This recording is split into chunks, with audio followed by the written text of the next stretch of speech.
Hey everybody, welcome back to Bit About Crypto. I'm David James, the Job Whisperer, and once again I'm with my host, the old faithful, Dave Hampton, Robo Recruiter. What do you got to say? Morning, how you doing?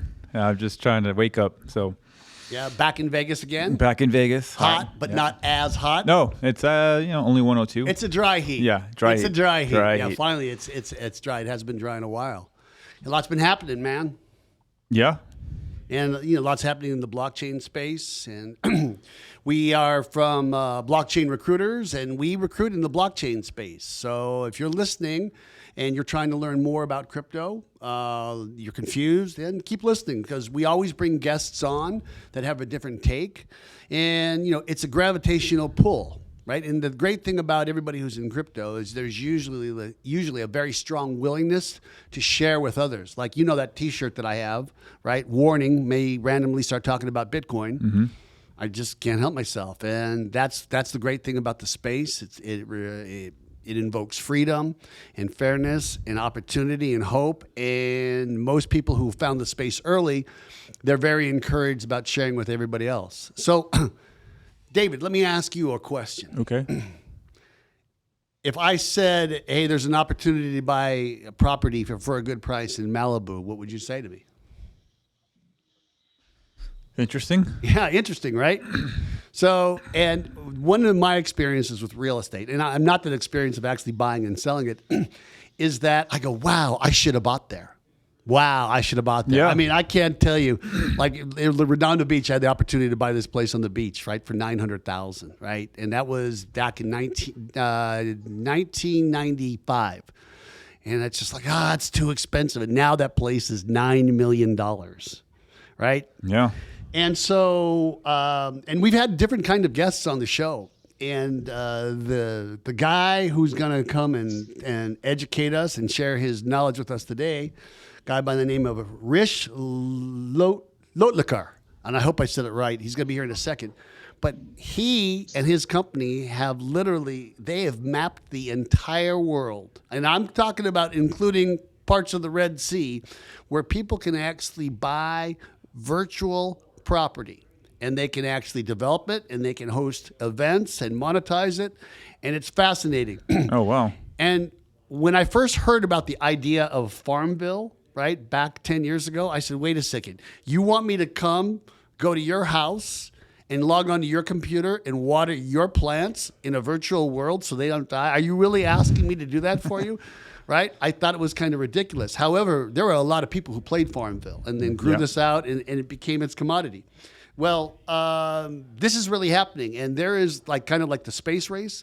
There is a real race for who is going to be the premier entity that virtually sells the entire world. Digital real estate of the world. Wow. Right? Okay. So, and I told them, I said, look, I'll let you be on my show if I can have the entire island of Manhattan. And he saw that as such a bargain that he actually, he gave it to me. No.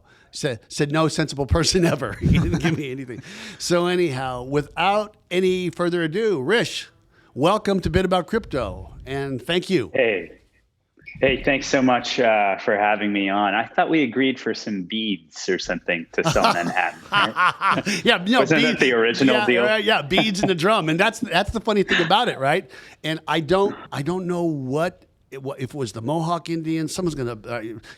First off, it's the Native Americans, right? Whatever Native American tribe possessed that area, I think it was the Mohawk tribe, and I could be wrong, but they literally said, you're going to give us beads and a drum for land? You can't own land. Nobody owns land. This literally, if you go back to the story, the Native Americans who made the trade, they thought they were like swindling the ones that actually gave the beads and the drum. Yeah, that's interesting, right? It's interesting historical perspective on a new paradigm, I guess, at that time for them owning land. Interesting. Yeah, and before we get into the concept of virtual real estate or virtual space, I hope I'm branding it correctly. Virtual real estate, if I say that, is that how you guys talk about That's it? right. Okay, so virtual real estate. I know that I'm going to talk about. I'm just going to go to Bitcoin for a second. Here's what I've always said about Bitcoin, is that when you first look at it, you can't see it. But once you see it, you can't look away, right? And when the idea of Farmville came 10 years ago, I poo-pooed the whole idea. And I didn't realize how many people were taking it seriously, right? And so even though there's some foreign parts of me, being at the age I am, I still am keeping a very, very open mind to the point where I would be open to actually buying some of that real estate now compared to what it's going to be. Because the thing about real estate is that there's a finite amount of it on the entire globe. They're not making any more of it. And so, but before we get to that, I really would like to know about you. So you are calling from Eastern Europe. That's where you're actually joining the podcast from, correct? Yeah. I'm very globally nomadic. So I'm, just got here from San Francisco last week. I live kind of all over. So all over the US, all over Europe, Asia. I've been doing about every year kind of different spots. I started a venture capital fund in Eastern Europe about 10 years ago. So this place has a soft spot in my heart. And coincidentally, it's also a great place to hire some of the best engineers in the world. So I know this. Good reason to be I know here. this is a fact, right? Yeah. We have some good talent there as well. So let's just back it up a little bit. Let's just talk about your childhood. Like, let's talk K through 12. Like, where'd you grow up and what did you do and how I haven't really done much of your resume. I wanted to let you talk about that, but your gravitation to where you are now. Yeah. I grew up in Houston, went to Rice University, K through 12 wise, was very interested in science. My brother's a doctor. A lot of my family is in medicine. So kind of grew up around, kind of going that direction, but was super interested in science in general, physics, chemistry, biology. I think I took every science class in high school and kind of got an award for it just because it was even hard to do that just in terms of scheduling.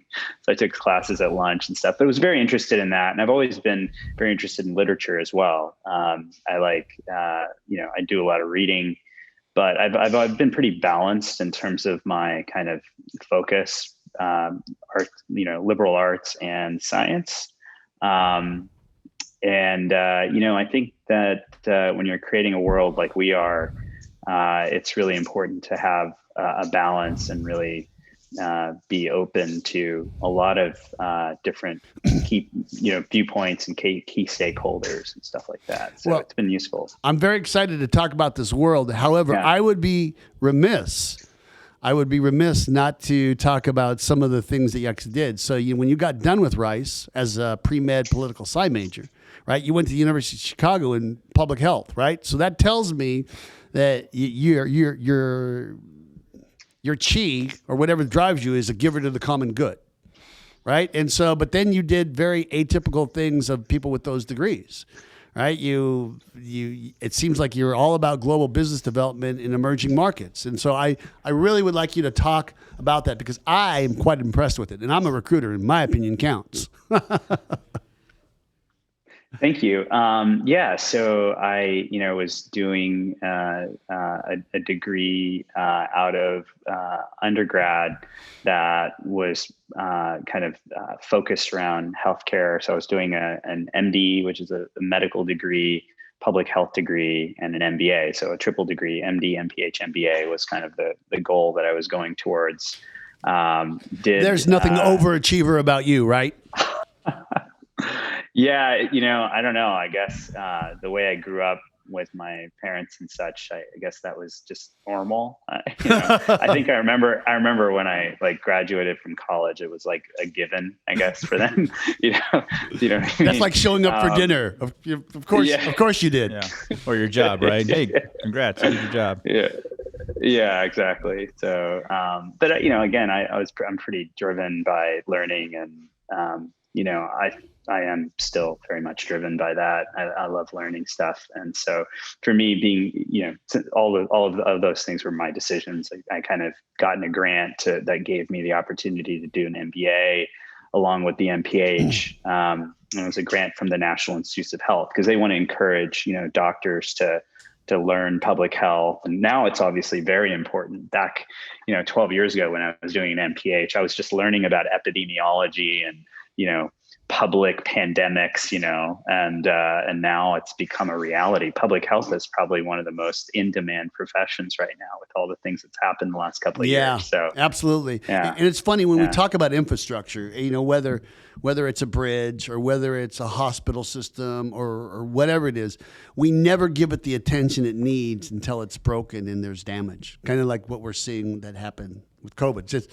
like the building in Florida. It's like, oh, now we really need to look at structures. But I digress. So let me ask you this question. So how did crypto find you?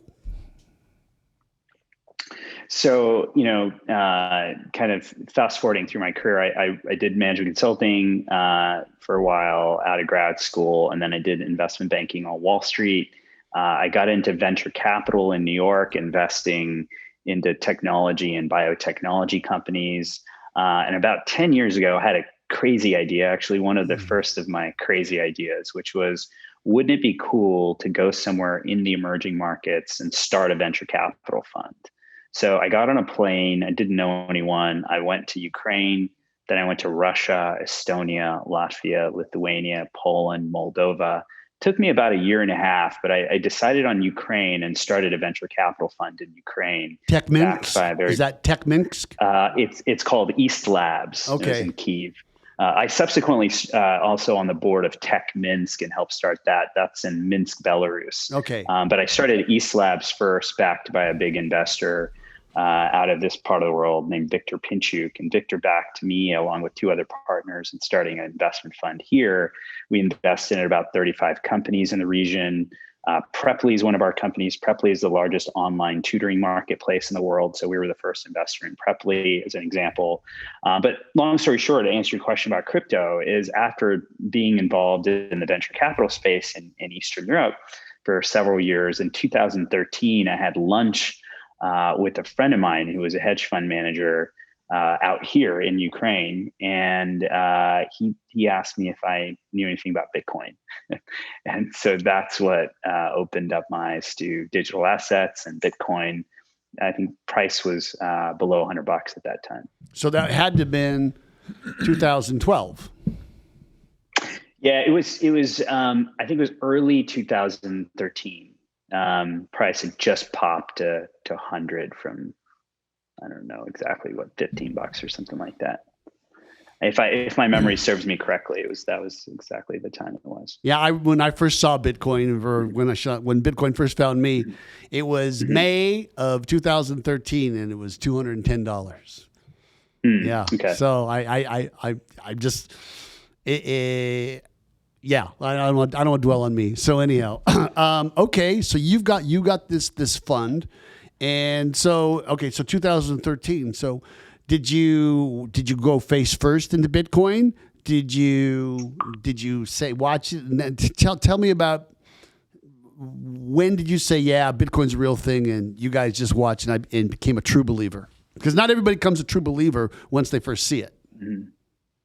Yeah, I in the early stage technology business, and one of the things that I was already seeing companies and business plans around were exchanges around crypto, and so I understood the potential of having a digital currency.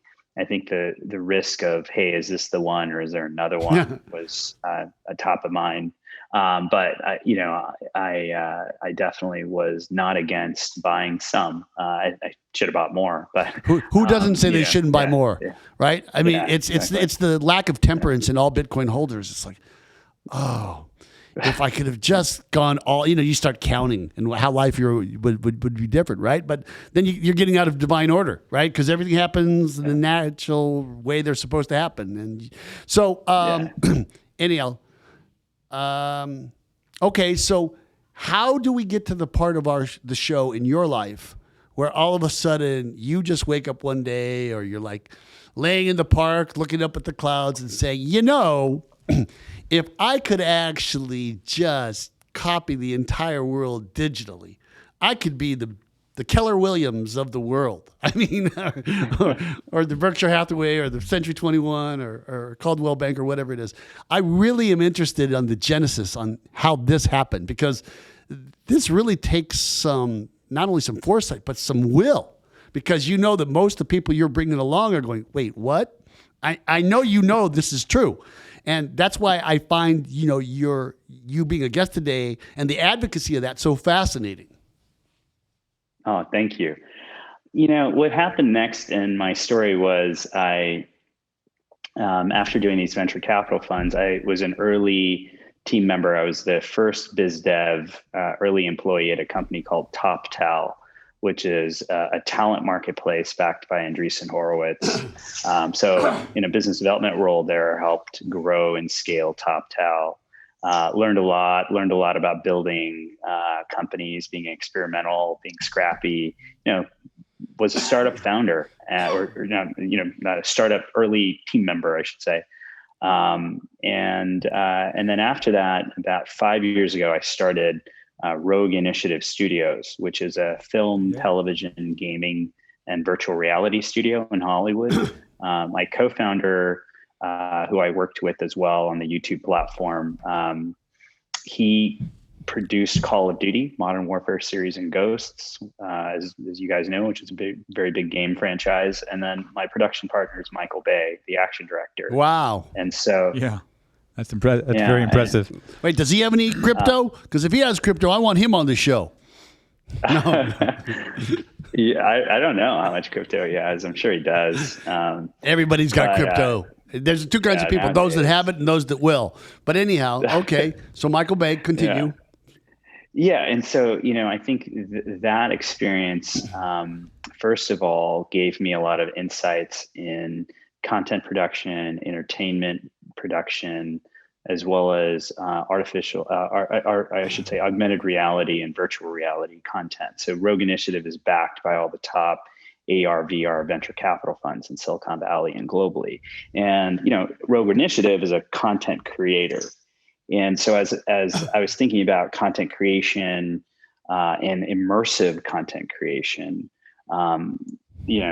that idea of building a platform for that type of content became very interesting. And what happened was Pokemon Go came out in, about almost 5 years ago. And huge was it only 5 years ago? I'm serious. Was it only maybe even longer? Yeah, I thought a little longer. When you think like 2011 or 12, I thought. Yeah.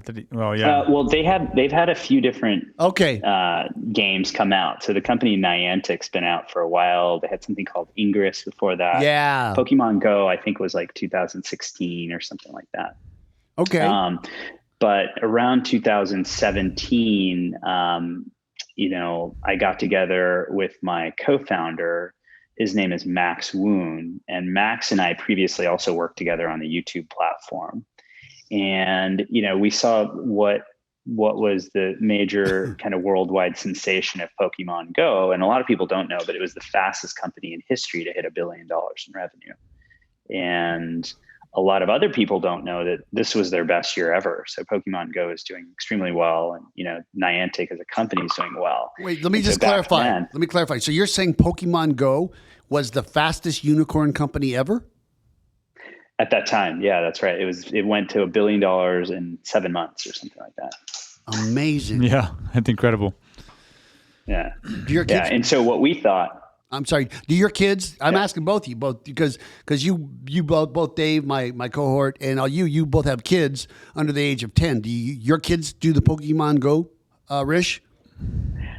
My kids are a little bit too young. They're 5 and 2, so they didn't really get into that yet. And they're just starting and looking at mobile stuff. But skip that. Mine haven't. Yeah. Interesting. So, okay. So I'm sorry. My enthusiasm is getting the best of me. I keep cutting you off. So it's a liability. No, it's great. I love it.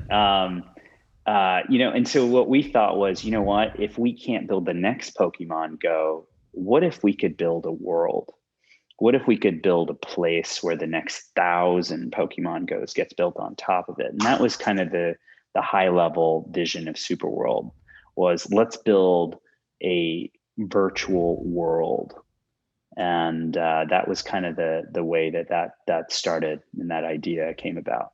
And so what I really want to ask you about, because you have a co-founder, and you clearly, by looking at your CV, which I'm a recruiter, which I am looking at right now, you don't really do anything alone. You're a consensus, right? Conglomerate type of, what's the group conscience think? And so here's my specific question. Superworld. How long did it take for everybody to agree, some come willing, some come dragged, on that name? Oh, that was pretty quick, actually. So, my co-founder previously comes from a physics background. He used to work in Stephen Hawking's department at Cambridge. And Superworld is a way of describing superpositioning of objects. Superpositioning is when there's multiple kind of layers that exist at the same time in physics, and multiple objects can exist in the same time in different places and states, and so that's kind of how the word Superworld kind of came about as well, because in Superworld you can have an infinite number of filters on top of the real world.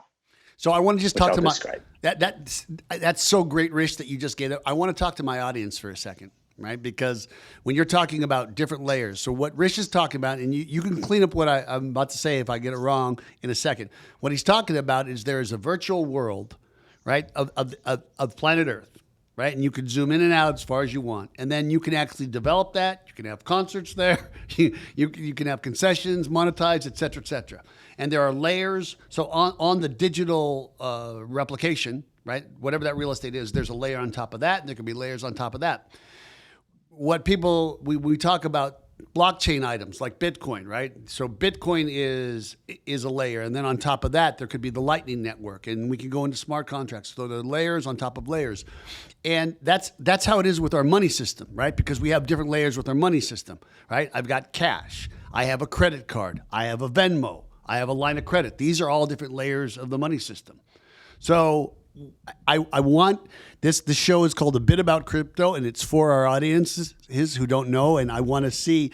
I want to come back to what Hrish is talking about, physics, on how all these things actually relate. And I just was remiss not to say something about that. So go on, please. Yeah. So again, as a high level in terms of Superworld. The thing is we're utilizing technologies like augmented reality and virtual reality.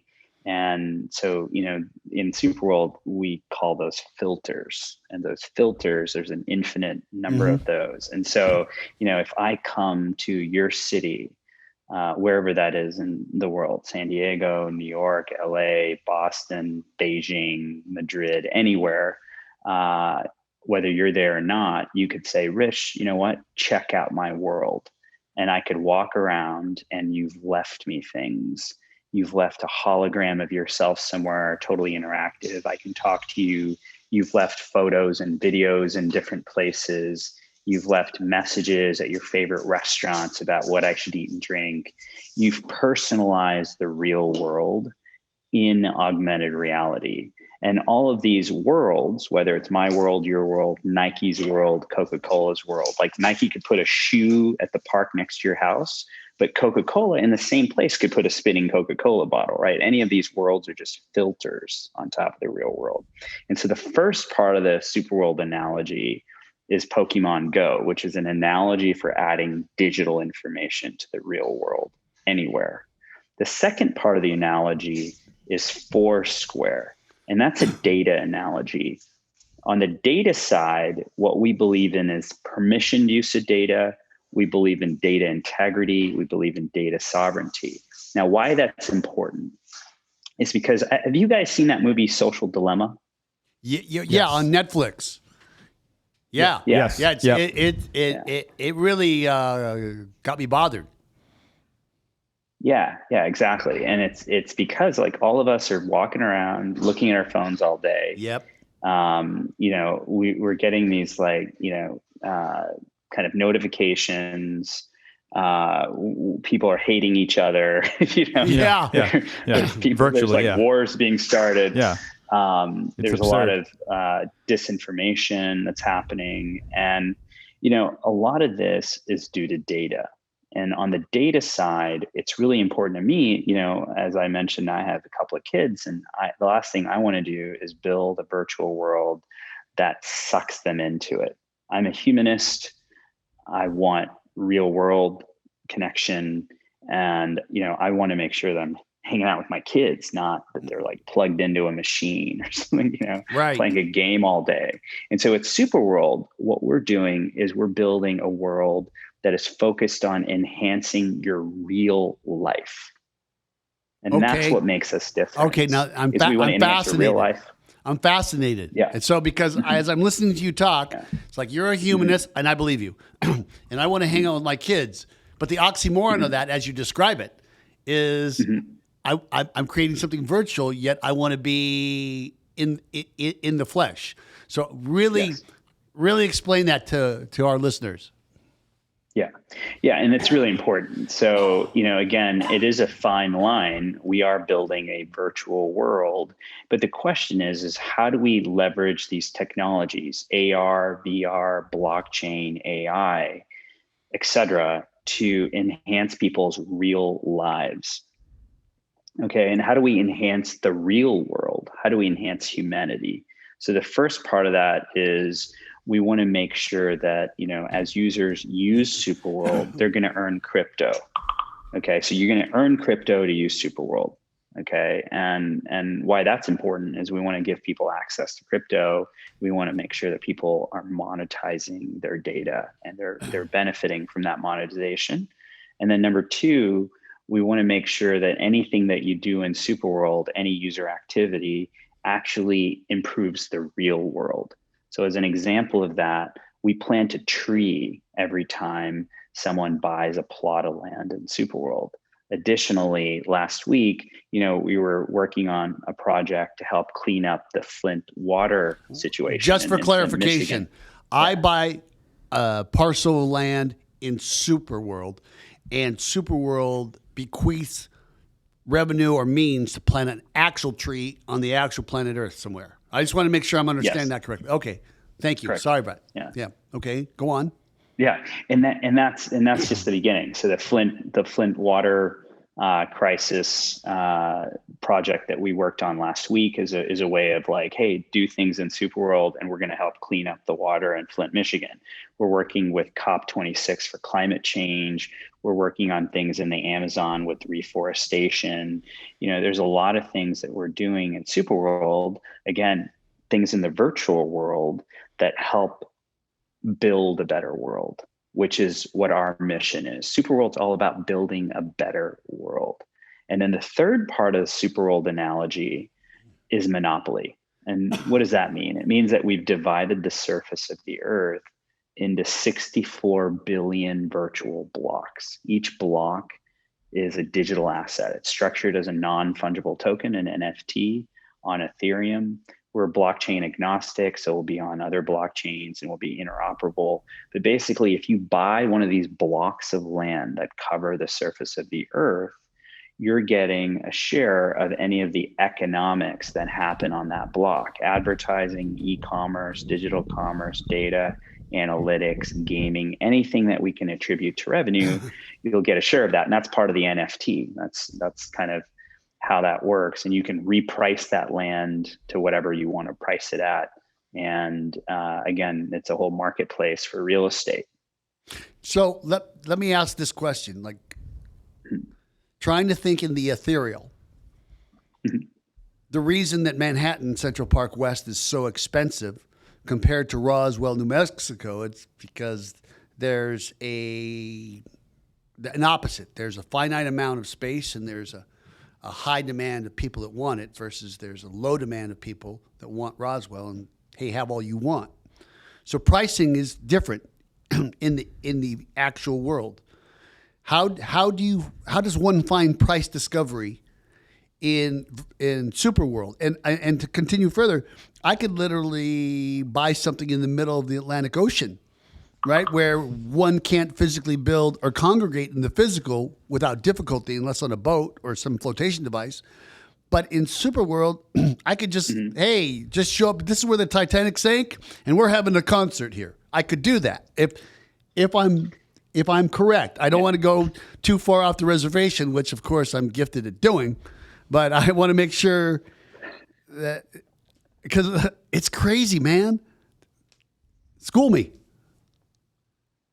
No, you're exactly right. So first of all, once you get into this, it gets really deep. So first of all, most people, think that places like Times Square or, downtowns of cities, are probably the best places to buy. And it's true. I mean, there's a lot of users there, a lot of user activity. However, other people value historical places, right, in the world, the pyramids, places that like everyone in the world knows that are historical in nature, maybe tourist kind of sites. Those are also pretty popular. The other thing that a lot of people buy is like sports stadiums, because they like a team, or they don't like a team, they buy the stadium too, right?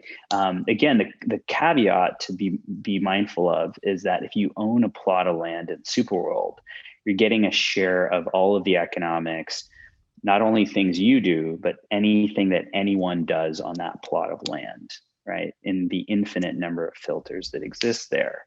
Now, the other thing that's really interesting is that a lot of this content will probably be explored from people's homes. So, if you find a residential building anywhere in the world, or an apartment complex, or a neighborhood, there's a lot of activity that's going to be happening there all the time, because those users are at home, they're relaxing, they have time, they're going to be checking things out, they're probably going to be making shopping decisions. And a lot of that's going to happen while they're seated on their couch, right? And not necessarily walking through Times Square. And so the beauty of that is that there's really opportunities for monetization almost anywhere where people live, work, play, travel, etc. So it's not just Times Square or places that people think of as like the major kind of places in the world people get together. And the other thing is that there's ways to accrue value to places in the world. So, you gave a great example of that. So, somewhere in the middle of the ocean, now the place where the Titanic sank, wherever that is, in the Atlantic, is definitely kind of an interesting spot. And you could probably, if you were in that industry in some way or shape or form, some tourist, company that does stuff related to the Titanic, or some, historical research company that does stuff related to the Titanic. So you're saying you're going to buy it before me. You're saying that you're going to go buy that before me and then sell to me at triple the price. No, anyhow, go on. Yeah, I don't know if I will, but probably someone will. And maybe it's already been bought. I haven't looked into that exact spot, but I know like the Bermuda Triangle has been bought. I know that, and there are people that buy ocean.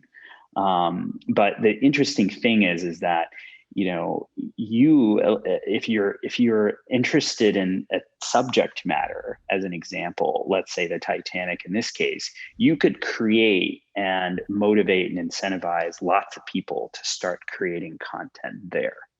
And in the case of the Titanic, it's already a place that if you have an interest, you probably would create content there, Titanic type related content, right? But the other really interesting thing is that you could do the same in a totally new area, like a desert. If you think of like Burning Man, right, which takes place in Nevada, where you guys are close by, that land, physical land and virtual land, has value because, people do a festival there every year. And what's cool about this is you could find your own land anywhere, buy virtual land there. You could create virtual content there And you could make that land become more valuable because you started creating virtual content. And then you could start doing physical things there too. Because the big part of Superworld that's very interesting is there's a big O to O opportunity, online to offline, offline to online, right? So anything that you're doing virtually can have significance to the physical world. Back to the tree example, right? Buy that land, plant a tree. Same thing about what if you could buy a virtual object and that will give you special access at a concert in the real world, right? Or allow you to buy something in the real world, or vice versa. You buy a coffee and you get some kind of, metal or some kind of accessory that you can display in the virtual world, right? And so you have brands being able to leverage that. So you're I don't know if this is oversimplifying. You're transcending like a traditional bartering system. Like it's like that's what it reminds me of, like a bartering. Like you can barter for this, for that, but it's going from virtual to real to virtual. Like that's what that's what comes to my mind. Is that accurate, or is that even relevant? Yeah. I think what we're doing is we're creating linkages between virtual content and physical real world transactions, content, etc. So, experiences, goods, again, we cover the whole surface of the earth. And there's a lot of ways that we can be involved in commerce, whether that's virtual commerce or real world physical commerce. So I have two items that I swear to God, I can't let you go until you talk about. So number one, the things about investing, right? Crypto, real estate, stock, two emotions and two emotions only: fear and greed. Right. And of course, the greed part of me is going, it's like, yeah, I got to get in on this. I got to get in on this. Right. But then I got to go, yeah, well, what about the philanthropy part? And by the way, my daughter, Tara, would absolutely love you because she's a world citizen out there to make the world a better place. And I hope she will listen to at least this podcast. But she's going to be so down with this idea. But how does one go to your site and actually look at the listings? Like what did you say? 64 billion blocks, or how many million? 64 right? million blocks, right? Hrish? 64 billion. Okay. With a B? Yeah, okay. 64. You got to start thinking bigger, David. Anyhow, yeah. So clearly they're not all sold yet, right? Right. So the Sahara Desert, right, costs a lot less than the Thames. Right? For obvious reasons, or the Kremlin. So how does one find out what's listed and purchase and stake their claim with your virtual title company, if I may? Yeah, so you just go to our website, superworldapp.com. You can press enter Superworld. If you're already into crypto, you might already have a crypto wallet like MetaMask or Portis or Fortmatic or Coinbase wallet. We're trying to make it as easy and seamless for you. So, again, just connect a wallet, Web3 wallet. So now you're connected to Superworld, and then you just travel around the world, do search, check out places in the world. And then you can, simply put in Ether if you don't have it already in your wallet and buy using Ether. Are the prices already set? Yeah. So anything unpurchased is 0.1 Ether. However, if it's already been purchased, then you will have to either pay the price that the seller or the owner of the property is selling or listing their property at, or you can put in an offer on property that you'd like to buy. And if the seller accepts that price, then, you can buy the property at that price. And so thank you so much for that. And I'm going to do it soon. The other thing I want to say is, and it was probably my fault, we brushed over this. You were talking about data and the integrity of data and how it's important.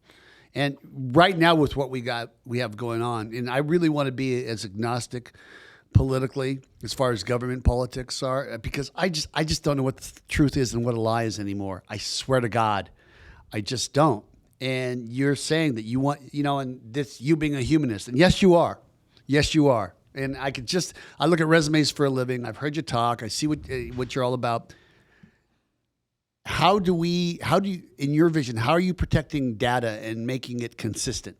For lack of a better word, truthful. Truthful is the wrong word. Consistently accurate, as it relates to your project here.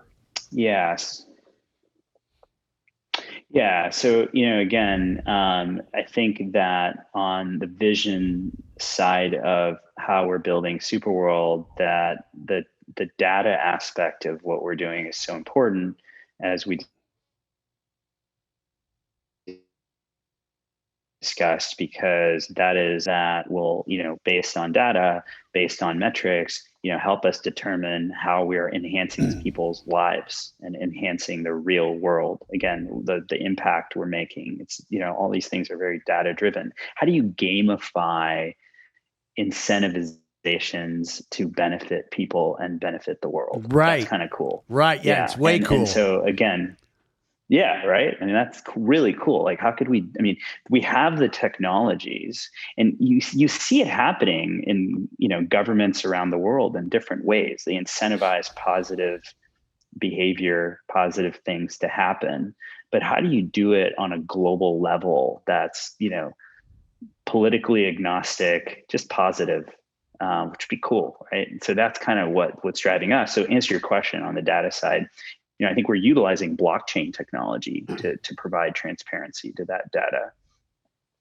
We're utilizing, other partnerships on the data side to do that as well. Some of those, that we'll announce. But we're trying to be very smart about it, just because it's very important. And again, the reason that movie Social Dilemma is interesting is because it just demonstrates the fact that there is this dilemma that people are having right now about social media and all of these things that are happening where our data is being exposed. And we want to make sure that we're kind of building this the right way. These are very powerful technologies, and it's very important to make sure that because we have an opportunity to do this the right way, let's do that. And so, again, love your help, love the community's help in making those right decisions. Yeah, I want to help. Dave, you want to help? Always. And speaking of helping, all right, we're going to just talk to a word from our sponsors. That's us, Blockchain Recruiters. We're just going to talk about a couple of jobs and candidates we have. So okay. I'm still looking, I'm looking for a head of blockchain. All right. And that's, you got to work in the Bay Area. So they have to pay a lot because they can't live there virtually. Okay. And I've got a DeFi crypto portfolio manager. And this is really, really a cool job. And also I have a senior investigator at a big financial services company in the United States. So that's, those are the positions I have. And okay. I have a monster blockchain engineer. He can design anything for you. So if you're on a project and you want that, let me know. That's all I have. What about you, Dave? I kind of the usual. You filled all your positions, right? Well, they just keep coming, man. They just keep coming. So, I got a DeFi crypto portfolio manager position available. That would be New York. Crypto trader. That's down in Texas, Austin. Okay. So quite a few developer roles, several locations, some are remote.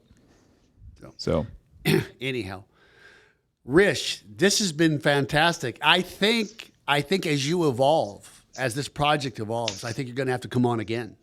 And so for those of you who don't know, I was at a global DeFi conference, and I met his prodigy Devin Vert. We'll give him a plug, and fine young man. And I'm doing what I always do. Hey, can I help you find people, or do you need a job? I'm always asking that question. Right. And so I started talking to them about what they do. And I said, wow, I really would love to have you on the podcast. He says, who you really need is our CEO. I said, yeah, that would be great. And you were so gracious to give us of your time. And you're really a busy guy. You're a family man. You're a world citizen, nomadic. And I don't know what time it is, but it's got to be close to your bedtime for sure over there in the Ukraine where you are currently. And I can't thank you enough for really, this has been so eye-opening for me and heartfelt because it's the part that I wasn't aware of is you buy the NFT, we'll plant a tree. Hey, that's a jingle. So is there, before we sign off, Hrish, is there anything else you'd like to say or encourage our listeners or et cetera? Oh yeah, wait, don't answer that. The whole purpose of the podcast. How do you see the blockchain and all the things you're doing changing the job market? Yeah, that's my tagline question I ask my guests. Yeah, and by the way, I love your service, and I'd love to talk more about some of the things you guys are doing on the recruiting side. We're always looking for amazing blockchain engineers, so I'd love to talk to you guys more about that. And I think that's a very apropos question. Is as more people are getting into Web3 and decentralized projects are burgeoning all over the world.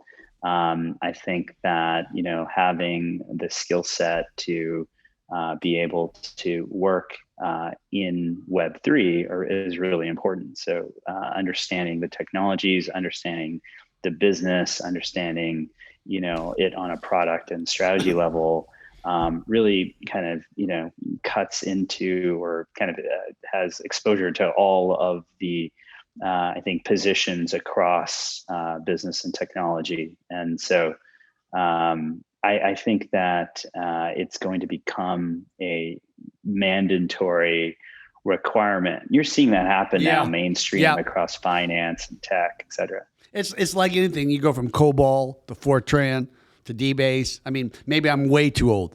Maybe the things that you weren't even taught, right? But it's just the natural evolution of things. Like we don't do that anymore. So, yeah, that's great. Is there anything else you want to say to the world about the project, how to reach you, anything at all? Yeah, sure. One thing I'd like to say is, first of all, very reachable. Find me on LinkedIn, Hrish Lotikar, pretty easy to find. Find me there. I'd love to hear from our community. HRISH for those of you on Spotify and Apple. So, yeah, you got to put that H in first. Hrish. The H is silent. Sorry, I'm just trying to throw you love your way. Yeah, no, thank you. No, that's right. HRISH LOTLIKAR. And I would say that Superworld is a movement. So it's less about the specific technologies. And the thing that I want to get across is Superworld is a movement focused on how do we build a better world. And we're leveraging these technologies, AR, VR, blockchain, AI, to help people come together to improve people's lives, improve the world, beautify the world with NFTs and art and other things, education, science, you name it. But literally, how can we utilize all these technologies to improve our lives? That's what Superworld's about. And so I encourage anyone who believes in our movement, come on Superworld, buy real estate, get in touch with us, let us know what you would like us to build. That's the point is we have this thing called Team Superworld, #Team Superworld. And so anyone who believes in our movement can join Team Superworld, earn crypto, earn free land. If they join our website, they get a link, they can just share the link, share the messaging, and get involved in what we're doing. Awesome. I've got so much to think about. What about you, Dave? Same. Yeah. I'm as we've been talking about, I'm thinking, where would I like to buy if I could buy? Yeah, I know. We're going to be having that conversation. Yeah. And anyhow, so I'm David James, and if you're looking for talent, or you have a project, or you want to be in the crypto space, some people call me and say, "Look, I don't know what my skills are." Everybody has a skill if you've got an attitude and the aptitude. Kind of think about Southwest, right? Southwest, they hire for attitude and they train to aptitude. And so if you actually are looking for a position or you're looking for someone who needs a position, you reach out to me. I'm the BTC Recruiter on Twitter, David James, the BTC Recruiter, or you can always email me at davidj@blockchainrecruiters.net.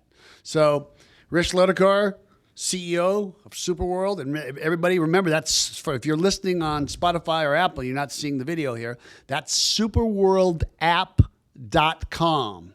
All right, and so Hrish, thank you very much. Robo Recruiter Dave Hampton, thank you very much. Likewise. I'm David James, the Job Whisperer, and remember, everybody, get whisper.